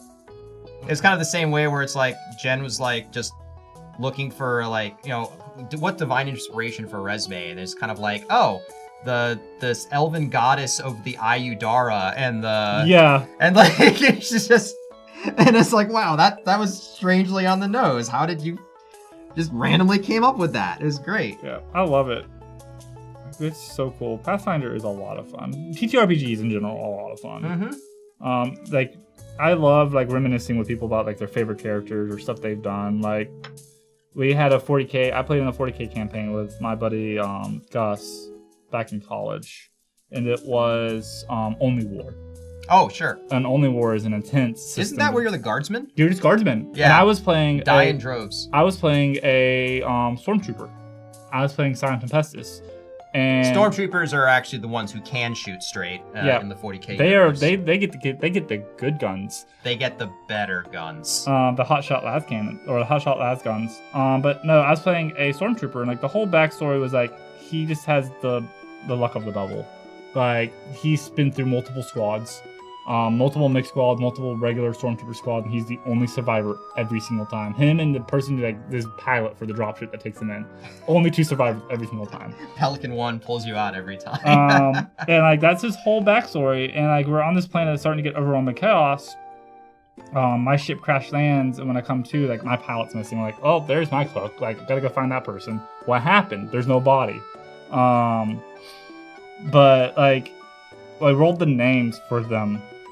Like, I was like, I don't know what to name my character. I'm just gonna roll a random name because the only like Warhammer 40K RPG books have name generators in them, which I love. Because you can go through characters that quickly. Yeah, so I rolled it, and if you roll a 100 on the D100, it says roll on the other name chart, which like you have the male names and the female names. So it's okay. Roll on the female name chart. So it's like, cool. So I rolled a 100, like cool, go roll on the female chart. Got the name Regina. Huh. So I was like, well, his name's just Regina Flowers. Call him Reggie, because he hates his name. But he refuses. He's a boy named Sue. I was just gonna say he's a boy named Sue. He's a boy named Sue. And like his father was an inquisitor that just walked around. They went around the galaxy. It's like, I'm not gonna be here, so I better call him something that make him tough. His father was just a mean person, not a good spirited inquisitor. Like all his children had terrible names. He had a bunch of children. So like, I just had a family line in the 40K universe to play. Look at that. Every time I would just have another Flowers. The dice tell the story. The dice tell a story. And I loved that character. He died. Of course. He betrayed the Imperium. Oh well, that's a good reason to go get yourself. The good way to get yourself killed. The chaos oh, here's your pilot. Like, you want it back? Join us. He's like, well, that's an easy decision. I've been alive for way too long and survived way too much. And then at the end of the Inquisition, like, you betrayed the Imperium. You have any last words? Like, all the Imperator. Like, there you go. Yep. And shot in the head. Yep. Doing the right thing and getting executed anyway. A very 40K way to go out. Yep. So, I love Reggie. Stories, which are arguably better than most of books and movies. Getting a passionate person to retell a story makes it 10 times interesting. It is. I tell my coworkers like the stories of like a lot of the characters I played in D&D, like Wyatt Silverpack. Another one of my favorites. Like, I tell that story 100 times. Everyone who's been around me has probably heard it 20 times by now. Because I love it so much. I love that dumb little sorcerer. Because you have moments, like, there's just these moments, like, yeah, before, when I was making the characters, like, in my head, like, he is a farm boy, and then, like, in his accent, like, I can't read. I can read Draconic, don't know how, don't know why, but I can't read it. Because he's a dragon blood sorcerer, so he just knows Draconic. Like, there's no explanation of why you know Draconic, you just know it. So I was like, I don't understand why I know Draconic. And we were chasing these cultists, and we came to a dead end in a stone circle, and like there was ruins written on each of the stones of Draconic, and our Dragonborn Paladin and our wizard was able to read Draconic, and they read it, and they got the translation. And I looked at Matt Horler, who was our DM, I was like, I can read Draconic, don't know how, don't know why, but I can read it. And when I do read it, I read it out loud. Because like I don't really know what I'm reading. Klaatu, Verata. So I started reading it out loud. It's like as you read it out loud, each of the words will light up. And by the time the wizard and the dragonborn noticed what was happening, it's like, no, stop, Wyatt. It got to the last word and the passageway just opened up. I'm like, huh, would you look at that? I thought you were gonna get jumped by a monster. No, just found the way forward by being an idiot. I love it. He also murdered a guard on the first encounter. It seems to be a running theme with your characters. I rolled a natural 20 on a firebolt and rolled max damage. Well, I mean, you were shooting him with a firebolt, and then you're gonna act surprised when you kill him? Well, I was hoping to do a little bit of damage and scare him away. Yeah, so lethal force is a thing that you should can't understand. You can't non-lethal force a spell. Everyone else was going non-lethal. Yeah, it's like you can't non-lethal force a gun when you shoot somebody. I mean, it's true. You can't. You can try. Yeah, nah, but you can't though. That's the law doesn't look at it that way either. My poor little guy.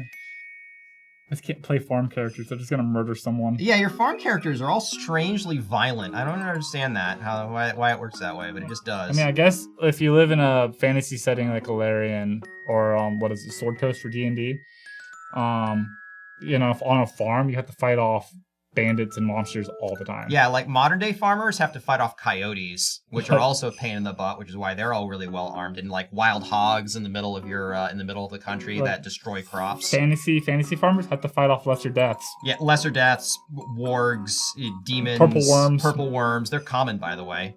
They just pop up sometimes. Yeah.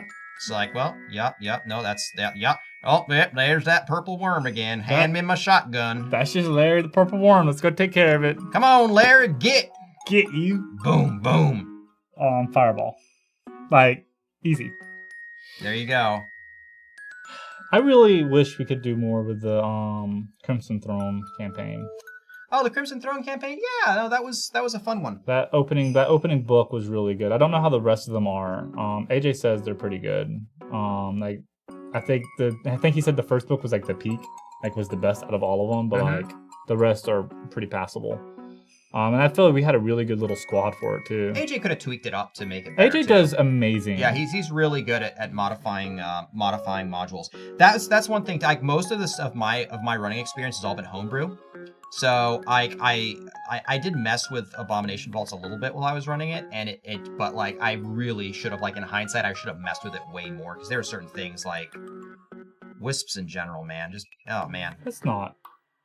Just know we fought wisps in Extinction Curse, and it was the worst experience as a caster I've ever had. Wisps are just bad for like there's uninteresting monsters. It's like, well, if you can't do anything. I think as a non-combat encounter. But they also don't do high damage. Yeah, I think as a non-combat encounter, like you flavor the wisp to do something else. You can have it be a wisp, because Will o' the Wisps I think are really a neat idea. It's just like fighting them is not fun.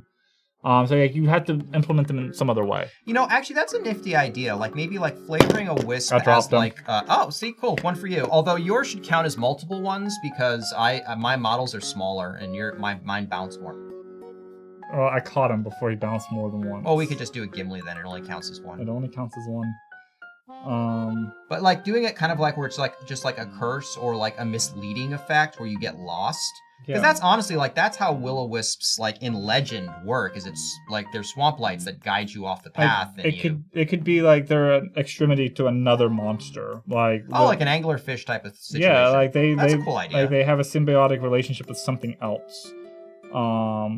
Or like you play them as like they're cowardly. They'll try to kill you in some. So Minor Outlaws of Alkenstar spoiler: the third or so encounter of the campaign at level 1 is a Rust Ooze. Nice. Rust Ooze in the Gunslinger campaign. I guess that means that you're a resistance 5 to all damage dealt by metal items, including ammunition. Huh. So most weapons. The slinger is like, my time has come. The one guy who saw a sling and said that's the best weapon. I really like trying to play like odd character build. I like dreaming up odd character builds with odd weapons. I really want to play an Elven Curved Blade Ranger, Flurry Ranger. Forceful's such a bad tag. It is, but like I get the benefits of a two-handed weapon, which has a somewhat high damage die and flurry, and there's still strength benefits too. Because I think it has agile. or finesse. It has finesse. It does not have it agile. has finesse. If it agile plus forceful is far too useful a combination to exist, even though forceful doesn't do anything. Yeah, like Ranger, like I love Rangers. Like Flurry Rangers are really cool in my mind. It's just like I feel like I love Marcus and I love Marius. Bow Rangers are always like in my head like peak fantasy. Like I love like that peak. Like that's one of the archetypal things you see is like dude with a bow. Mm-hmm. Just guy with bow. You have guy with sword, gal with bow, magic person. Like your three tops. But I really want to see like a dual-wielded ranger. I haven't seen any of us play one yet. I saw at the end of Age of Ashes, I think someone had Yeah, it was Bobby. Bobby, yeah. He was like a fist. He was a flurry fist ranger. Yeah, he was a fist ranger. Yeah, he had gauntlets. Yeah, I confused him for a monk, but that was really cool. He was a snare ranger. He also threw a bunch of snares down, but his build was He wanted to do a lot of funny like he wanted to do a lot of funny snare stuff, but then when he got into the actual gameplay, like, oh, snares are kind of hard to use. I don't know. They're a little cumbersome to use, but man, like you get the damage off on them, and they're pretty nutso. But I think the main issue is by the time, like when he came in, we were still doing high level like craziness. Yeah. And so like the battlefield had kind of almost evolved past the point where you could put something down that someone would walk into. Yeah, you would have to, which that's why he took the feet where you can set it underneath their feet. Yeah, but like we're talking like we're fighting monsters with 20-foot reach. Yeah, it was tough. But oh my god, Arcadis. Yeah, he's going. That's what I was reading. But nothing will ever beat a fighter. Fighter's just good. Well, I mean, I think Precision Ranger is a niche that fighters don't get. Like, a Precision Ranger will out-damage a fighter. I wanted to also, another character I've always wanted to play is a Precision Ranger, a crossbow Precision Ranger that went into Eldritch Archer. Because I just love the idea of a railgun.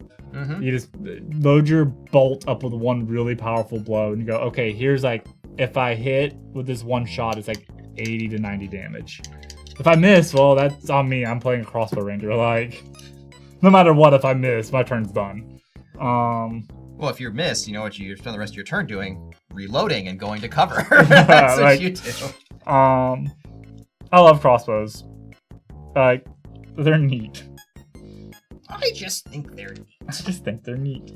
But yeah, Crossbow Ranger was... Well, basically, that was my character in Crimson Throne was a ranger who...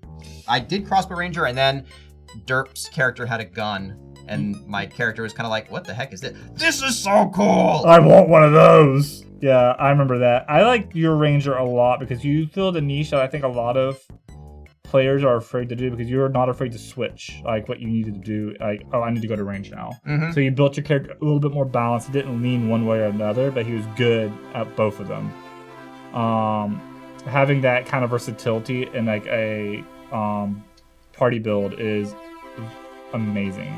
Yeah, it kind of worked out pretty well for me, honestly. And I always like building like tactical characters. Like I think that way a lot. Like I always like to try to hedge my bets, and if I can get versatility, I always try to get it, because you need to have answers for things.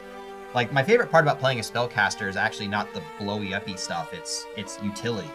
My favorite thing about playing a spellcaster is Wall of Force. Hey, that's pretty dang utility. Yeah. Like, you can use it to wall off areas, you can use it to trap monsters, you can use it to interrogate people, you can use it to make platforms so that people could walk over lava. I cannot tell you how smart I felt. How smart I felt in that sea serpent encounter when I asked the questions like, hey, direction's kind of relative. Like, can I just put this as a flat plane? Like, and he did. He let me do it. Real cool. Like, I don't think it's supposed to be that way, but... Well, so the question is, would water stop you from being able to put the Wall of Force down? And I don't think it would, because it doesn't block. I don't think it would either, effects. because, like, the thing about it, like, you get really nitty-gritty if you think about water, because, like, air is also a liquid. Air is also a tangible thing. Air is a fluid, thank you, sir. Fluid. Sorry, I'm not a nerd. I am, and you are such a nerd. Just a nerd about different things than I am. I'm not a smart nerd. I'm an average intelligence. I don't know. I'm passionate about the things I talk about, them. And if I say it with enough passion, people will believe me. That's how politics works. That's what we're doing with our democracy in 40K. Tyranids are the best, and I will not let anyone tell me otherwise. There you go. If he can grab the media network, he can earn himself votes while he goes and talks about that. Vote for Tyranids. We'll eat you last. Vote for Tyranids, where every meal is a good meal. Never go hungry if you vote for Tyranids. You know what? I'm sold. I'm totally sold on that.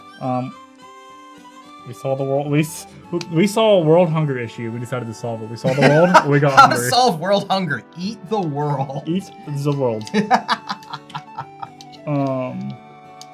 There can be no wars if there's no planet left. I mean, not on that planet there can't be. I love the barren rocks. Barren rocks? Barren rocks. Oh, barren rocks, yes. Imagine you're a dude in the Ashamel Tarum. You're like, hey, we haven't received any communications from Tyran in a while. You should go check it out. Like, hey, go get a bunch of guys together. So you're close, but really what it is we haven't gotten any taxes from this world for a while. Go check it out. It wasn't it was a just defensive world. That's all it was. It was a military base on a world, on the edge of the galaxy. Oh, there you go. So they didn't receive any reports or anything. It's like, hey, Cryptman. Hey, Inquisitor Cryptman, go grab some dudes. Imagine just being one of the dudes that Cryptman grabbed, and you go and you see what used to be an ocean planet, completely barren. Just a floating rock. I didn't even believe it was Tyran. They drank all the water. They drank all the water. They eat all the bacteria. I don't know how they do it. Well, the funny thing is that they really shouldn't have taken the water because they're only supposed to eat organic matter, right? Yeah. And water's not organic. They drank it. Like, they had to get the bacteria out of it. Yeah, but water's really heavy. Yeah, well, you know what's also really, I don't think it matters in space how heavy it is. It does. It absolutely does. For one thing, you have to get it out of the gravity well, and secondly, if you want to accelerate in space, all right, all the mass you have. You know how Tyranids get the biomass off a planet? Very long proboscis from the ships. What? They have straws that have Calipari towers that build up and out of the atmosphere, and the ships come down low enough to suck it up. I'm just not gonna think about that too hard. Yeah, no, don't think about it. You know how they travel? They're what their fast travel in the universe is. They're near faster than light. They have little ships called Narvels, I think. It's like gravity manipulation. Yeah, they isn't it? can detect. They're super psychic sensitive. They have a bunch of hairs on them, and they can manipulate the gravity of a sun, and the surrounding planets. They kind of slingshot themselves. Yeah, and pull themselves. And once they get close enough, they have to go regular space. So they'll be near a system for probably decades as they just drift towards the system. Yeah. Honestly, I like that from the Tyranids because it's they've got time. Yeah. But yeah, they eat everything. They even have I don't have one of them here. Actually, it might be these guys. Some of the models or some of the biomorphs are adapted to just eat metal. Mm-hmm. They just consume the digest metal and send it up to the Hive Fleet for God knows what. Reinforced skeletal structures with metal. Who knows? Tyranids are wild. Well, I mean, they've got their chitin claws that can chop through ceramite. So yeah, Bendy straw Tyranid strain. Bendy straw Tyranid strain. That's so freaking weird. It is. Tyranids are a crazy, crazy species. They seed planets before they arrive. Not only the vanguard organisms, but they'll mutate the plant life and animal life and flora and fauna to reproduce and grow more quickly. They'll manipulate the genetic coding by seeding it. So that way when they get to the planet, it's more lush and there's more to eat. They really have that's actually they have agriculture. Cool. They have agriculture. That's basically farming. We're gonna go farm the planet up and build up a food source so that we can go ahead and eat it all. Eat it all. That's kind of like building a food depot. It's pretty hilarious. Yeah. Tyranids are the big dumb eating monsters, but they have this. They're not dumb eating monsters. They're very planny eating monsters. Yeah, you'd think they'd be dumb eating monsters, but they have the very, so like you said, it's a very insidious intelligence. Because it's all just instinct. What's the best for our species? Mm-hmm. Waiting for the shoe to drop. If things are going well at all, no, they are not. That is 100% true. There's no good planet in 40K. No good place to be. No good place to be. If you're the Eldar, you die. Slanesh gets your soul. Well, I mean, you gotta wear your infinity stone to go and soak your soul into that. The tear of the goddess that's been kidnapped by Nurgle. Isha's tears. Yes. Because that's literally what they are. They are her tears. Yep. That crystallized. But she gives them to her Eldar children so that they can be okay. And she tells the Eldar how to the vaccines to Nurgle's tears. You know how Nurgle's plagues. You know how they have to get those tears? They have to go into the Eye of Chaos. Yep. Yeah, like they have to go risk their immortal souls. It's... I would feel a little bit worse for them, except Eldar Psychers cheat, because screw Ghost Helms. I can't tell you how many times they've saved themselves from their own perils, and I've been like, yes, the Eldar player finally does Perils of the Warp, and then they go Ghost Helm. No, it doesn't. I'm like, God dang it, you darn cheaty Eldar! Oh, they also kind of cause most of the woes of the universe. Yeah, basically everything is the Eldar's fault. That's 100% true. The Eldar, there's only so much debauchery you can get into. Really. The Eldar went, hold my beer. They went, bet. They found the line. They didn't tow it. They would have kept going if, their race hadn't died out. The Dark Eldar are still going. A really good book to read is Azerman. It's a book about the first Phoenix Lord. And it starts from before the fall. Oh, wow. So his life, because he's the oldest, Azerman's one of the big name characters. He's the oldest living Eldar. Well, I guess. Phoenix Lords are basically like generational consciousnesses, right? Yeah, it's their suits, I think, are pretty much their spirit stone. So when they die, their spirit just sucks into their suit, and the suit will sit there until another Eldar who resonates with the suit finds it and puts it on, and they become the Phoenix. Yeah, Lord. it's their consciousness is overwritten. It's either overwritten or it's joined into the gestalt of all of them. But Azerman was around before. I think the only living one is Uldren Ulthuan. He was alive before the fall. But I think he's dying.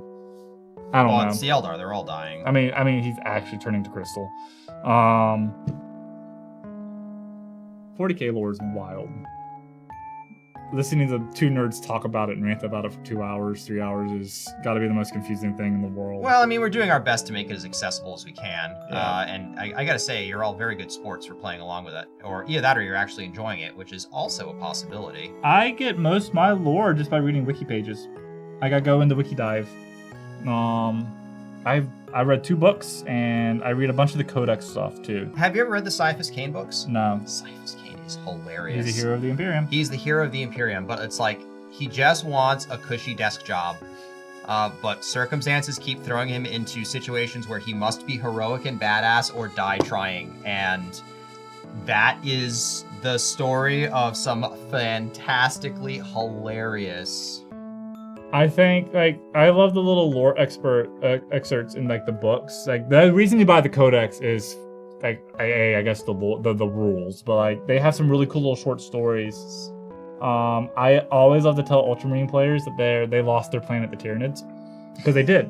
One of the biggest stories... They got it back. They got it back, but they did lose it to a man, so they had no Space Marines left on the planet. Yep.